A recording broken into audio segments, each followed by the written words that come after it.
This is the CMC Markets Connect weekly volatility roundup.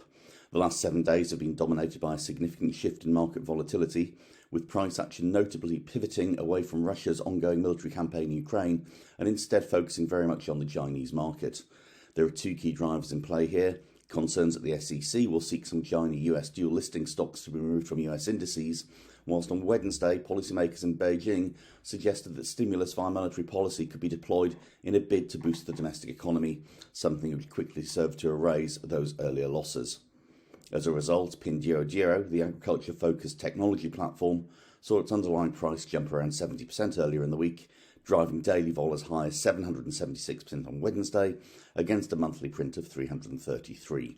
Property developer Country Garden has also had an erratic few days, leaving vol on Thursday at 635% against 240% on the month, whilst China's A50 index also saw exaggerated price action, with daily vol on Wednesday breaking above 100% against the monthly print, which has been running at just over 40%.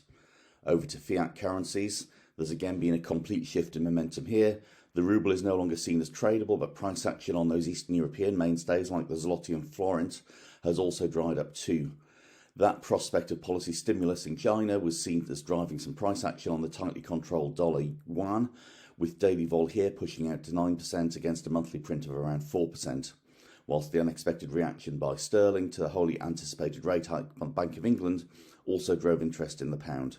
Cable came off more than a cent on Thursday before recovering most of that downside, but the result was daily vol hit 10.93%, up from 8.57% on the month.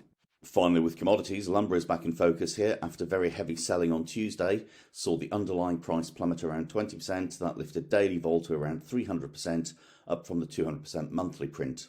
Cocoa prices have also found interest amidst growing confidence over the harvest that's expected out of the Ivory Coast. This news has been priced in relatively slowly, but it's still driven action, with movement on US cocoa looking a little more pronounced than its UK equivalent.